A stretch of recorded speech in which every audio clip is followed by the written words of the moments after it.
Inland Sports.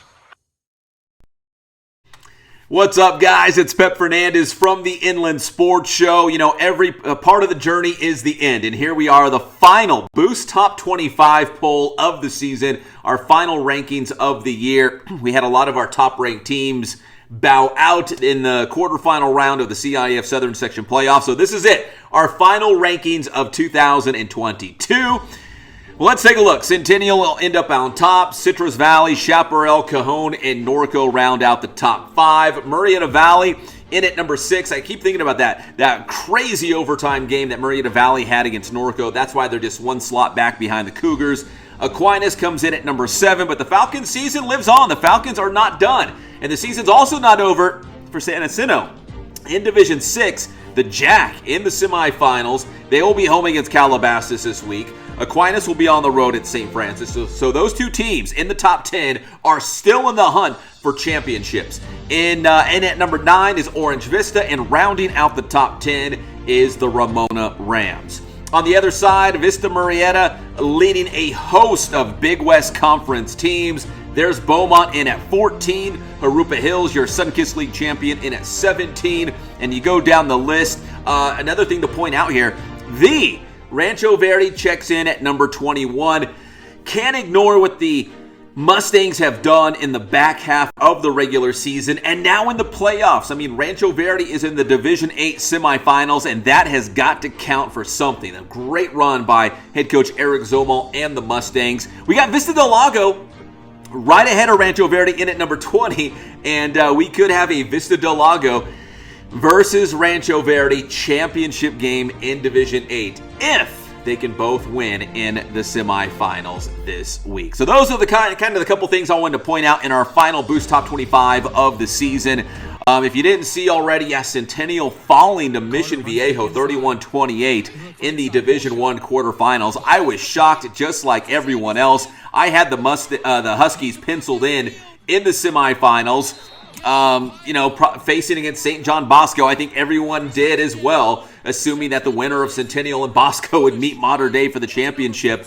But the Diablos coming out to Corona and beating Centennial by 3 in the quarterfinals. And yeah, again, Centennial still the number 1 team in our Boost Top 25, no doubt. But man, still kind of shocked that they fell in the quarters. Now, the other team I wanted to mention here is Ramona, because the Ramona Rams lost to Calabasas in the quarterfinals, but I think I echo the same thought as a lot of people, especially those who are fans of the Rams. The fact that this team did not have their full complement of players. I mean, their top running back, Bo Bruins, who might be the top running back in the IE, certainly one of the top running backs in the state, almost at 2,000 yards on the season, he was out. And their leading receiver, Jake Valenzuela, was out. They just weren't at full strength, so we just wish we had a chance to see Ramona have all their guys on the field, and how far could they go. For my own selfish reasons, I was really hoping to see Ramona play San Jacinto in the D6 semifinals, but it was a great season for Ram High, River Valley League champions, just, fell in the quarterfinals and just not being healthy, just not being at full strength with some significant injuries to very, very important players, especially on the offensive side of the football. And right behind Centennial, we had Citrus Valley checking in at number 2. Again, they fell to Chaminade in the quarterfinals, but they opened up the playoffs with that big revenge win against Cajon, your Citrus Belt League champion for the 6th consecutive season. But CV getting the best of the Cowboys in the opening round in Division 2. Then running into a very good Chaminade team. So Citrus Valley on this season beat Cajon. They also beat Norco. Those are some pretty big wins for the Blackhawks this year. And I know they had a really good senior group, so we'll see what Coach B has up his sleeve next season for Citrus Valley. But a very, very good year for the Blackhawks nonetheless.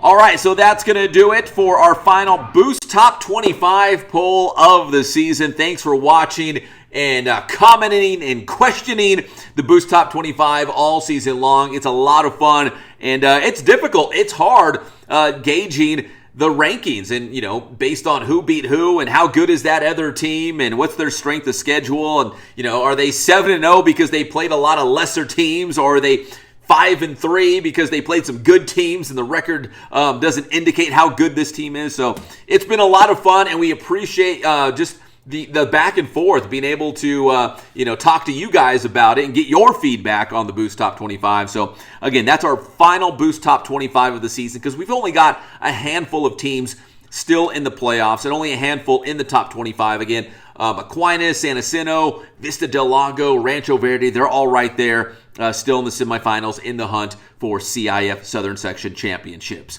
All right, my name is Pep Fernandez. Give this video a like, subscribe to the channel, and also hit that thanks button if you'd like. I'm Pep Fernandez, and we will see you next time on Inland Sports.